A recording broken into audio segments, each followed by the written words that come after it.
우리는 지난 시간에 하나님께서 아브라함에게 자손을 주신다 그렇게 얘기를 하셨으나 아직 그에게 자손이 없다는 것 때문에 사라가 하갈을 아브라함에게 주어서 이스마엘을 낳게 한 그런 이야기들을 살펴보았습니다. 이스마엘이 태어난 것은 16장 16절 말씀을 보면 아브라함이 86세 때였습니다. 오늘 17장 1절을 보면 아브라함이 99세 때에 여호와께서 아브라함에게 나타나셨다.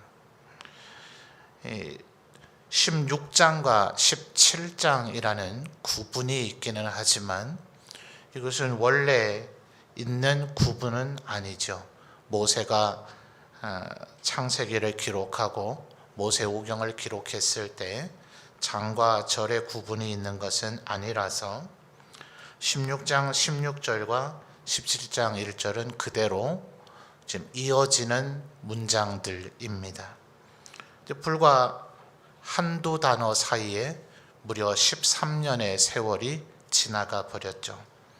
그래서 신학자들은 이 13년의 공백기를 하나님의 침묵이라 이렇게 이야기를 합니다.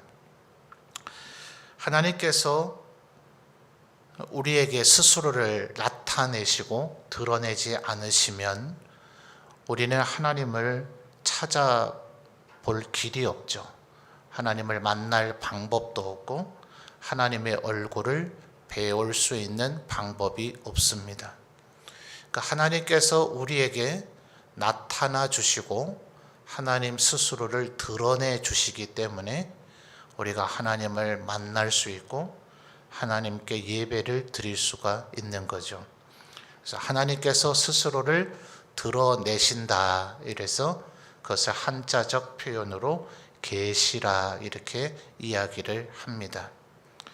하나님의 나타나심은 그 신적인 존재 자체를 보이시는 것도 있지만 또한 하나님의 말씀 또 혹은 하나님께서 행하신 일을 통해서 하나님을 드러내시기도 하시기 때문에 이 온천하 우주 만물을 하나님께서 만드셨기에 이 우주 만물을 통해서 하나님이 존재하고 계심을 또 하나님께서 어떤 일을 행하셨는지 또 하나님께서 우리에게 명하시는 것이 무엇인지를 알 수 있기 때문에 이 우주 만물을 통해서 하나님을 아는 것들을 일반 계시라 이렇게 이야기를 합니다. 그러니 그것을 통해서도 우리는 하나님을 알 수가 있는데 하나님께서는 우리에게 죄 사함을 받고 구원을 얻게 하시려고 보다 특별한 하나님의 나타나심을 우리에게 허락하셨는데 그것이 바로 특별 계시라 부르기도 하는 하나님의 말씀이죠. 또 우리가 하나님을 예배한다 할지라도 우리가 예배함으로 예배가 되는 것이 아니라 하나님께서 우리의 예배를 받아 주실 때 그때 비로소 우리가 예배함이 이루어지게 되는 거죠. 창세기 앞부분 가인과 아벨의 사건에서 볼 수 있듯이 하나님께서는 가인과 그의 예물은 받지 않으셨고 아벨과 그의 예물은 받으심으로 하나님이 받으셔야 우리의 예배가 이루어질 수 있다. 예배가 성공한다. 예배 드림이 비로소 이루어진다 하는 것을 알 수가 있습니다.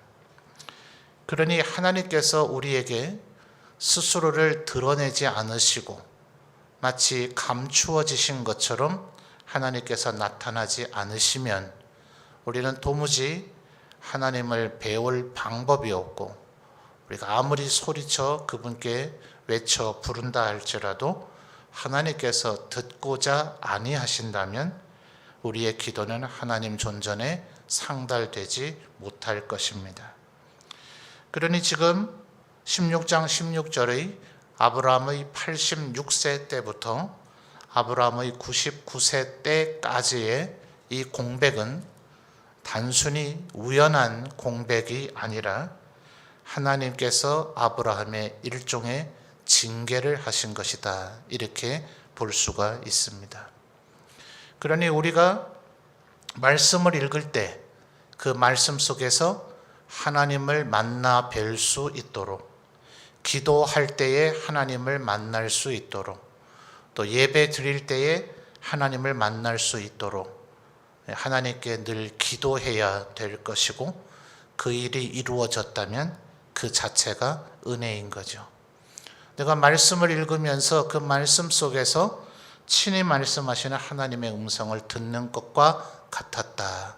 이거 내 능력이나 내 힘이 아니라 하나님의 은혜인 거죠.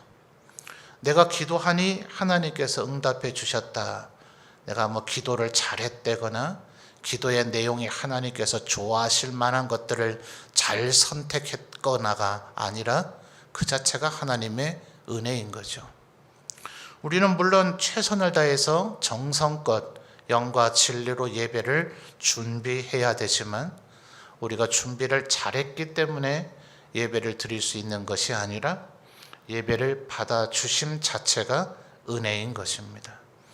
그러니 하나님께서 여러분에게 침묵하지 않도록, 하나님이 여러분에게 감추어지시지 않으시도록 하나님 언제나 나에게 계시하여 주옵소서, 하나님 임재하시옵소서, 이렇게 기도하며 또 그 은혜를 누리는 우리 성도들이 되시기를 바랍니다. 1절의 하반절을 보니 그래서 하나님께서 이제 스스로를 조금 다르게 표현을 하시죠. 우리가 비교해 볼 수 있는 것은 15장 1절입니다. 자, 15장 1절로 가서 다시 한번 읽어볼까요? 15장 1절 여러분이 읽어주십시오. 시작.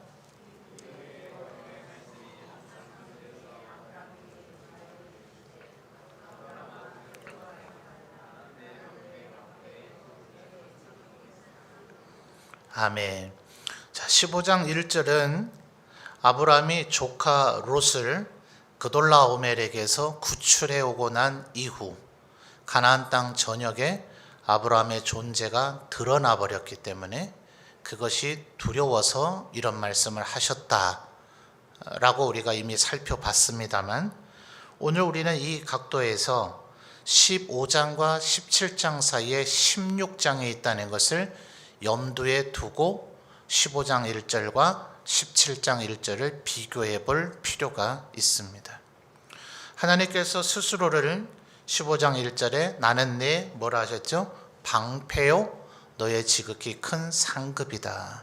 하나님 자체가 상이다. 내가 너에게 주어지는 상이다 하셨는데, 그거보다 오늘 우리의 본문의 말씀에서 우리가 찾고자 하는 의미는 방패다 하는 거죠.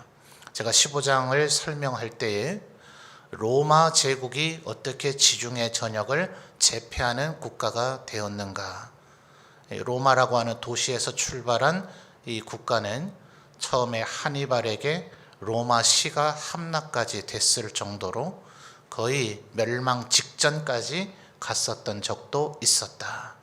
그런 우여곡절을 겪고 나서 로마는 어떻게 지중해 전역을 제패했는가, 여러 가지 이유들이 있겠지만 그들의 연결되어져 있는 그 방패 진영, 그것이 다른 여타의 민족들과 싸워서 이길 수 있는 이 로마인들, 라틴 민족 해봐야 그 로마 제국이 건설되고 난 이후에 피정복된 민족의 인구에 대비하면 아주 소수에 불과합니다. 근데 그 소수가 어떻게 대제국을 건설했는가, 이 방패라고 하는 것이 굉장한 유용한 힘이 있는 거죠. 그래서 하나님께서 지금 15장 1절에 스스로를 뭐라 표현하셨다고요? 나는 너의 방패다.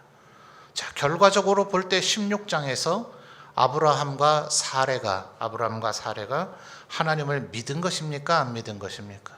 못 믿은 거죠. 그러니 하가를 통해서 이스마엘을 얻고자 하는 인간적 노력을 해버린 거죠. 그래서 17장 1절에서 이제는 하나님께서 방패하고는 비교할 수도 없는 표현을 사용하십니다. 뭘 아시죠? 나는 전능한 하나님이다. 자, 이것이 바로 우리의 사도신경 고백의 핵심 단어이죠. 우리의 사도신경 첫 단어가 뭡니까? 전능하사. 그죠? 또 사도행전에서 베드로와 요한이 나면서부터 안진뱅이 되었던 자를 고쳐준 것, 예수의 이름이 이 사람을 낫게 했다 하니 대제사장의 무리가 예수가 부활했다는 얘기하지 마라, 그 이름에 능력이 있다는 얘기를 하지 마라 라고 협박을 합니다. 그러니 이제 베드로와 요한이 하나님을 기쁘시게 하는 게 옳으냐, 너희를 기쁘게 하는 게 옳으냐 하면서 그 자리에서는 굴복하지 아니하고 돌아오지만 왜 마음에 두려움이 없겠어요? 예수님께서 어떻게 그들에게 희생당했는지를 알고 있으니 말입니다. 그래서 사도행전 4장을 보면 하나님 앞에 베드로와 요한이 다시 돌아와서 예루살렘 교회의 사도들과 성도들이 하나님 앞에 간절히 기도할 때에 하나님을 부르는 호칭이 대주제여, 이렇게 하나님을 부르죠.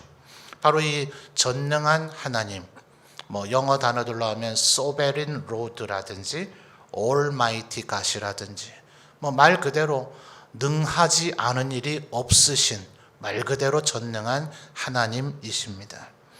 이 히브리 단어로 전능한 하나님은 엘샤다이예요. 그래서 존 버년이 쓴 철로 역정에서는 크리스찬이 천국을 향해 걸어가는 길에 환난을 당할 때 결국 최악의 상황까지 그가 빠져들게 될 때에 바로 이 엘샤다이 하나님께서 직접 나타나셔서 모든 문제를 해결하십니다.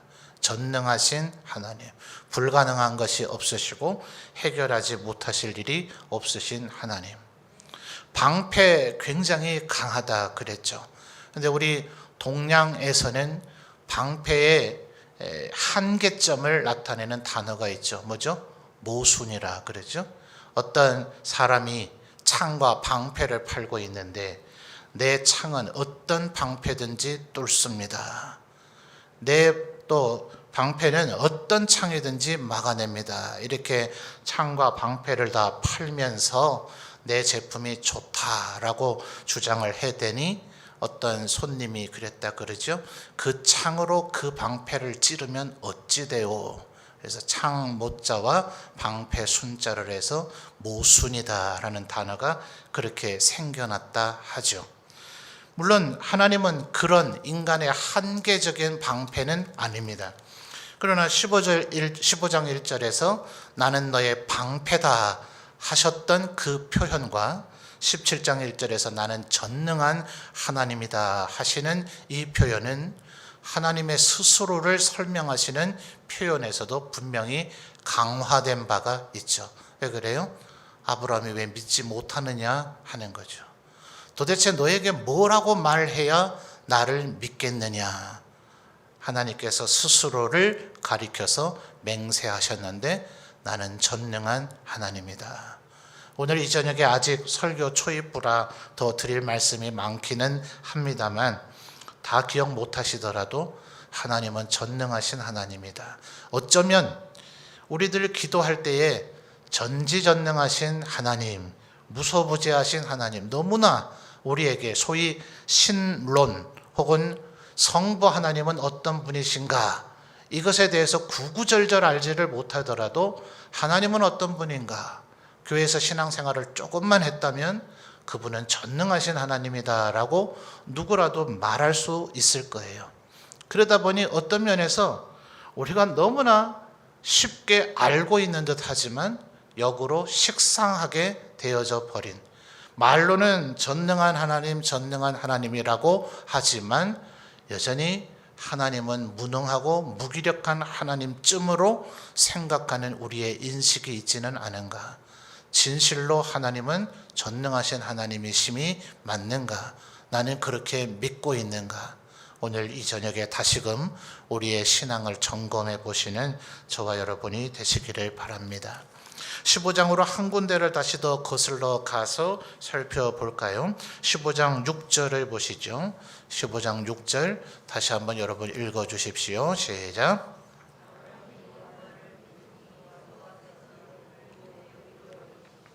아멘. 자, 우리가 이 부분을 살펴볼 때에 아브라함이 여호와를 믿으니 그랬습니다. 여호와께서 이를 그의 의로 여기셨다. 하나님의 판단이죠. 한 발짝 물러나서 모세가 아브라함이 하나님을 믿었다고 여겼다, 생각했다 정도가 아니라, 만약 요 정도라면 모세가 볼 때 그렇대더라 그러면 모세의 판단이 혹 틀렸을 수도 있잖아요. 그런데 15장 6절은 분명히 누구의 판단입니까? 모세의 판단이 아니라 모세가 기록하긴 했지만 하나님의 판단이죠. 하나님께서 판단하시기를 여호와께서 아브라함의 그 믿음을 의로 여기셨다. 그러니 아브라함에게 믿음이 있습니까? 없습니까? 있죠. 그런데 15장을 우리가 살펴볼 때에 2절에서도 아브라함이 이르되 주 여호와여 무엇을 내게 주시려 하십니까? 도대체 내게 뭘 줄 겁니까? 다소 불평과 원망이 섞인 듯한 말투로 보였다 그랬습니다. 15장 8절도 마찬가지죠. 내가 이 땅을 소유로 받을 것을 무엇으로 알리까? 도대체 내가 이 땅을 갖게 될 걸 뭘로 알 수 있습니까? 어떻게 증명하실 겁니까? 라는 식의 어투로 보였다. 그러니 우리가 아브라함이 내뱉은 말들을 보면 이걸 믿음이라 할 수 있는가? 라고 우리는 생각이 들 정도입니다. 근데 왜 하나님께서 이걸 믿음으로 여긴다 하셨죠? 분명히 믿음이기 때문에 그렇죠. 우리가 이해 못하더라도 하나님 보시기엔 그건 믿음이었고 2절과 8절의 그 얘기를 하나님께 하고 있더라는 거예요. 딴 데 가서 아이고 하나님이 나한테 주신다 하긴 하던데 뭘 주시겠어? 그분이 하실 수나 있겠어? 딴 데 가서 뒷담화하고 있는 게 아니라 하나님 앞에 하나님 내게 뭘 주실 겁니까? 하나님께서 내게 주신다는 걸 내가 어떻게 알 수 있습니까? 라는 것을 하나님께 얘기하고 있다는 것은 그분께 이 얘기를 할 만한 존재이시다. 그분께 이 얘기를 하면 이 문제는 해결될 것이라는 하나님의 전능하심에 대한 인정이 있기 때문에 아브라함이 하나님께 이 얘기를 하는 거다. 여러분 한번 생각을 해보세요. 여러분의 인생에 때때로 고민이 있을 때가 있지 않습니까? 해결하지 못할 도무지 안 될 그런 문제가 있지 않아요? 누구 붙잡고 그 얘기 하겠어요? 그나마 그것에 대한 눈꼽만큼이라도 도움이 줄 만한 사람에게 그 얘기 안 합니까? 이 사람한테 얘기해 봐야 무슨 소용이 있겠노 하는 사람에게 그 얘기 하기도 귀찮지 않아요? 그럼 뭐하러 얘기해요? 얘기해 줘봐야 아무 도움도 못 줄 존재한테요.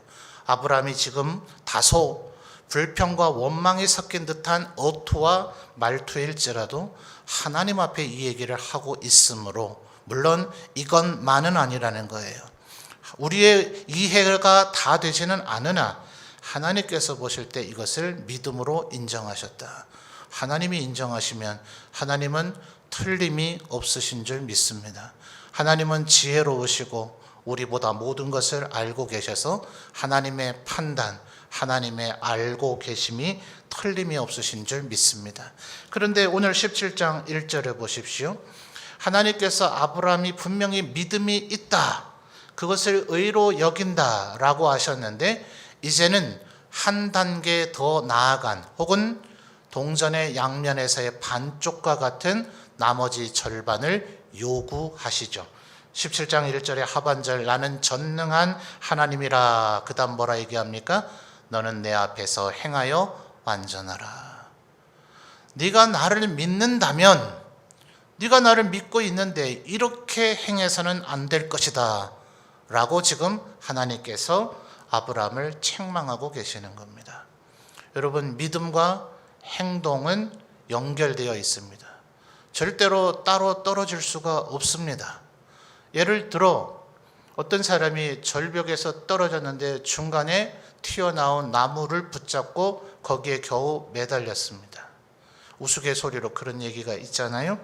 밑에서 하나님의 음성이 들렸다 그러죠. 뛰어내려라, 내가 밑에서 받아줄 것이다. 믿는 자는 손을 놔야 됩니다. 거기 하나님 말고 누구 다른 분 없어요 이렇게 얘기하면 그 사람은 하나님을 믿고 있는 것이 아닌 거죠. 믿음과 행동은 전혀 다른 개념인 것 같지만 그렇지 않습니다. 그래서 헬라어에도 믿음과 충성은 같은 어원입니다. 믿음을 가진 사람은 하나님 앞에 충성해야 합니다. 그러므로 17장 1절의 하반절에 너는 내 앞에서 행하여 완전하라. 믿음은 우리가 획득하지 못한다 했습니다. 우리의 능력으로 얻어지는 것 아니라 했습니다. 하나님께서 우리에게 은혜의 선물로 주신 것이라고 바울 사도는 에베소서 2장 8절 이하에서 이야기했습니다. 오늘 이 저녁 예배하는 우리 모든 성도들에게도 이 믿음이 있으신 줄 믿습니다.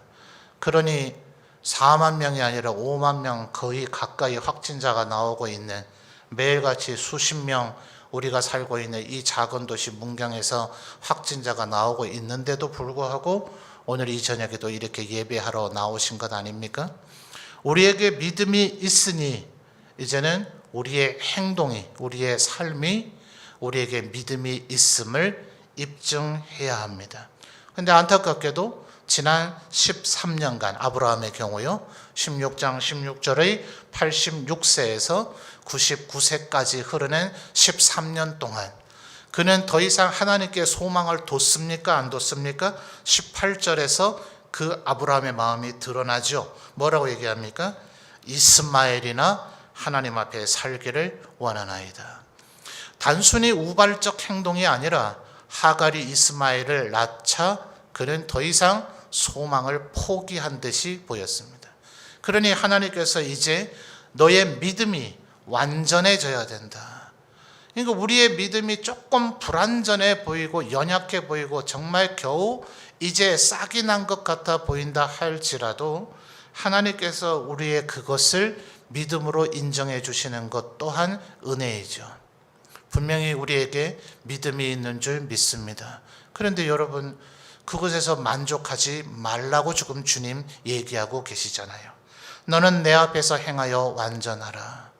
우리들 예수 그리스도를 믿기 때문에 교회에 나와 신앙생활하고 하나님 말씀 읽고 찬송하고 기도하고 교회에서 힘써 봉사하려고 하는 줄 믿습니다. 분명히 우리에게 믿음이 있습니다. 그런데 그 상태에서 만족하면 안 된다고 지금 주님 얘기하고 계시죠.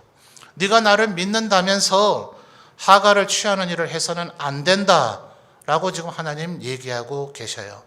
그래서 우리의 행동이 완전해질 수 있도록, 하나님의 거룩하심 같이 우리가 거룩해질 수 있도록, 우리가 뭘 하자는 얘기가 아니에요. 하나님의 은혜를 구하면, 성령이 우리에게 임하시면 우리를 그렇게 만들어 주실 것입니다.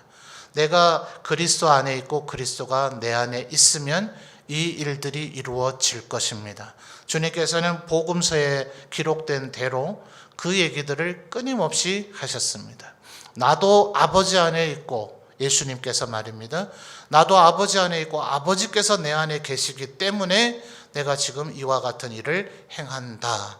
그러니 너희도 내 안에 있고 내가 너희 안에 있으면 너희가 이 일을 행할 수 있으리라 라고 얘기하셨습니다.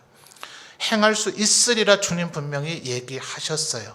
그러니까 그것이 우리에게 나타나야 됩니다. 내 힘으로 하시자는 얘기가 아닙니다. 여러분의 힘으로 하라는 얘기가 아닙니다. 그러나 결과로는 나타나야 합니다. 그러니 이 일이 우리가 하나님 앞에 기도해야 될 굵직한 또 하나의 기도의 제목인 거죠. 자, 이제 하나님께서 이 아브라함을 완전한 믿음으로 이끌어 가시기 위해서 그에게 몇 가지 표징을 주십니다. 오늘 우리가 읽은 17장에서 영원한 언약이라고 하는 단어가 반복됩니다. 7절 보실까요? 내가 내 언약을, 7절이죠. 내가 내 언약을 나와 너 및 네 대대후손 사이에 세워서 영원한 언약을 삼고, 나왔죠? 13절에 너희 집에서 난 자든지 너희 돈으로 산 자든지 할례를 받아야 하리니 이는 내 언약이 너희 살에 있어 영원한 언약이 되려니와. 19절에 또다시 나오죠. 하나님이 이르시되 아니라 내 아내 사라가 내게 아들을 낳으리니 너는 그 이름을 이삭이라 하라. 내가 그와 내 언약을 세우리니 그의 후손에게 뭐가 돼요? 영원한 언약이 되리라. 자, 하나님께서 이제 아브라함 개인에게만 그렇게 하는 것이 아니라 아브라함의 후손된 모든 이들, 오늘 이 저녁 예배하는 우리에게까지 하나님께서 이제 영원한 언약을 세우려고 하시는데, 하나님은 변함이 없으시죠. 하나님은 언약을 깨뜨리지 않으십니다. 하나님은 언약에서 실수하지 않으십니다. 이 언약이 늘 파기되는 원인은 누구에게 있습니까? 우리 인간에게 있습니다. 그래서 그 언약을 깨뜨리지 말라고 아브라함에게 몇 가지 장치를 주십니다. 그것이 첫 번째가 5절이죠. 이름을 어떻게 합니까? 아브람을 아브라함으로 바꾸어버려요. 왜 그러죠? 5절 하반절을 보니까 내가 너를 여러 민족의 아버지가 되게 함이니라. 자, 여러 민족이니 여기에 히브리 민족을 제외한 이방 민족이 들어갑니까? 안 들어갑니까? 들어가죠. 그래서 바울 사도는 17장 5절에서 이미 하나님께서는 이방인들에게 복음이 전파되게 할 것을 그의 구속의 경륜 속에 두셨다. 바로 17장 5절을 근거로 그 얘기를 하는 겁니다. 다시 거슬러 가보죠. 12장 3절을 보겠습니다. 자, 우리는 창세기를 통해서 신약을 볼 수 있어야 돼요. 그리고 이 창세기를 통해서 본 신약을 가지고 신약을 읽을 때 또다시 창세기를 볼 수 있어야 됩니다. 구약 때부터 약속해 오시고 그 약속을 신실하게 이어가시는 하나님을 이해하셔야 돼요. 12장 3절 여러분 다시 한번 읽어주십시오. 시작.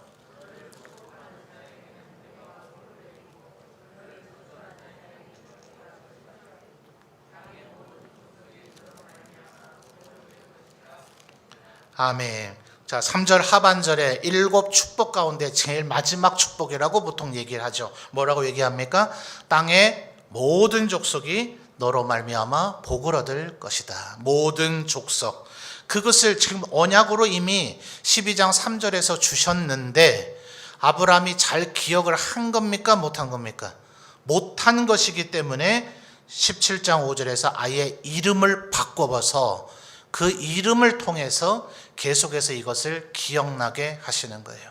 사람들은 아브라함 씨, 아브라함 족장님 이렇게 부르겠지만 아브라함은 그걸 들을 때 머릿속에 무슨 소리가 울려요? 나는 여러 민족에게 복을 줄 존재다. 나를 통해서 겨우 이삭 한 명 태어나는 정도가 아니라 모든 민족이 복을 받는 축복의 통로가 될 것이다. 하나님께서는 이 일을 계속 하시죠. 그래서 야곱의 이름도 바꾸세요. 뭐라 바꾸십니까? 이스라엘이라고 바꾸시죠. 그러니까 이름이 울려 퍼질 때마다 그냥 기억할 수밖에 없는 거죠. 그래서 우리를 뭐라고 부릅니까? 그리스도인이라고 부르고요. 우리를 성도라 부릅니다. 거룩하신 하나님의 그 성품, 신의 성품을 가장 두드러지게 나타난 표현인 우리의 정체성은 성도입니다. 목사나 혹은 장로님, 안수집사님, 권사님이 아닌 이들을 나타내는 표현이 아니라 목사도 성도이고 장로님도 성도이고 안수집사님도 권사님도 성도입니다. 성도임이 가장 우리의 영광이고 우리의 기쁨이 되는 호칭입니다. 우리에게 있는 그 목사요, 장로요, 안수집사요, 권사요 하는 것은 일하라는 얘기입니다. 일. 어떤 일을 해야 되느냐에 대한 호칭이지 그것은 우리의 존재에 대한 호칭이 아닙니다. 우리는 어떠한 존재인가? 우리는 거룩한 백성이다. 하나님의 선택된 백성이다. 하나님께서 거룩하게 성별하고 구별하신 백성이다. 그것이 바로 성도입니다. 그러므로 우리가 불려지기를 가장 바라야 될 것은 성도여야 합니다. 하나님께서 우리를 성도라 부르시니 그 호칭으로 우리를 불려질 때마다 나는 거룩하게 살아야 된다. 하나님 백성답게 살아야 된다. 또 혹은 그리스도인이라는 것은 뭡니까? 그리스도의 몸이요, 그리스도의 교회라는 얘기죠. 그분의 몸이 되어야 되죠. 그래서 이름을 이렇게 바꾸심으로 그의 이름이 호명될 때마다, 불리어질 때마다 나는 어떠한 존재로 살아야 되는가, 나는 하나님과의 영원한 언약을 기억해야 된다라는 것을 기억하며 살게 하십니다. 이름만으로 그게 안 되니까 9절 이하로부터 나타나는 11절, 너희의 포피를 베어라. 이것이 너와 나 사이의 뭐죠? 언약의 표지입니다. 아예 몸의 표식을 해버리는 거죠. 그래서 바울 사도는 할례를 염두에 둔 것이 아니라 더 이상 나를 괴롭게 하지 말라. 내가 예수 그리스도의 흔적을 내 몸에 가졌다. 이렇게 표현을 하죠. 일종의 체험이라고 얘기할 수도 있겠습니다. 또 어떤 이는 조금 과한 해석이라고 볼 수도 있을 터인데, 바울 사도가 하나님께서 거두어 가주시기를 간절히 기대했던 육체의 가시, 그런데 하나님께서 말씀하시기를 네 은혜가 네게 족하다, 그것이 너에게 있는 것이 오히려 유익이다, 네가 그로 말미암아 오히려 연약할 때에 가장 강하게 되고 자랑할 것이 없으므로 너는 오직 그리스도만을 자랑하게 된다라고 하나님께서 얘기하셨다고 바울 사도가 고백하죠. 바로 그런 바울 사도의 고백의 관점에서 어쩌면 바울 사도가 말하는 예수 그리스도의 흔적은 그의 약점, 바로 그 육체의 가시, 아마 어떤 질병의 증세라고 대부분의 신학자들이 보는 그것 자체가 그리스도의 흔적일 수 있다. 단순히 남성들에게만 있는 육체의 할례를 얘기하는 건 아닙니다. 만약 그걸 의미한다면 바울 사도는 그의 서신 13권에서 그렇게 줄기차게 할례당을 향하여서 개 같은 자들이라고까지 저주를 받아야 된다고까지 그렇게 얘기하지 않았겠죠. 스스로를 무할례당이라 이렇게 얘기하기까지 했었죠. 그러니 그런 몸의 육체의 표식을 하는 그 할례를 얘기하는 것이 아니라 그리스도의 나의 주인 되심을 잊지 아니하는 흔적, 나의 체험, 내 마음에 각인된 그것을 이야기하고 있는 것입니다. 우리 성도들에게 어떤 체험이 있으십니까? 그러니까 이 체험이 있어야 그 어떤 상황에서도 교회는 안 떠나는 거죠. 때로 교회 안에서 성도들과의 갈등이 있을 수도 있고, 교회 공동체가 나를 알아주지 않는 것 같아서 시험에 빠질 수도 있습니다. 그러나 주님의 흔적이 몸에 새겨져 있는 사람은 하나님 앞을 떠날 수가 없죠. 그리스도의 몸인 교회를 떠날 수가 없죠. 그래서 초대교회 터툴리안이라 하는 교부는 교회를 어머니라 부르지 않는 자는 하나님을 아버지라 부를 수 없다라고까지 이야기를 했어요. 우리는 삼위일체 하나님을 믿지만 그의 몸인, 그리스도의 몸인 이 교회를 떠나서는 존재할 수가 없습니다. 그러니까 하나님의 그 흔적, 그리스도의 그 흔적, 혹은 할례와 같은 이 흔적이 있는 사람은 끊임없이 그 주님의 그 믿음 안에서 살아가게 되어지겠죠. 또 19절에서 이제 하나님께서 아브라함과 사라 사이에게 아들을 주실 것이라 얘기하면서 그의 이름을 이삭이라고 하라고 합니다. 이미 아브람을 아브라함으로 바꿔주시고 사레를 사라로 바꿔주신 하나님께서 직접 이름을 지어주셨죠. 이삭, 그것은 기쁨입니다. 결국 하나님께서 우리에게 성령의 9가지 열매 가운데 희락이 있죠. 희락. 이 세상에 우리가 그 어떤 환난과 시련을 겪는다 하더라도 이 세상 그 무엇으로도 빼앗기지 않을 기쁨을 우리에게 주시리라 주님 약속하셨습니다. 그러니까 성령 충만하면 이 기쁨이 우리에게 있죠.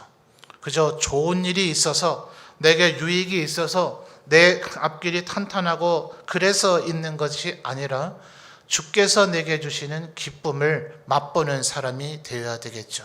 근데 그렇게 되는 것이 바로 영원한 언약이다.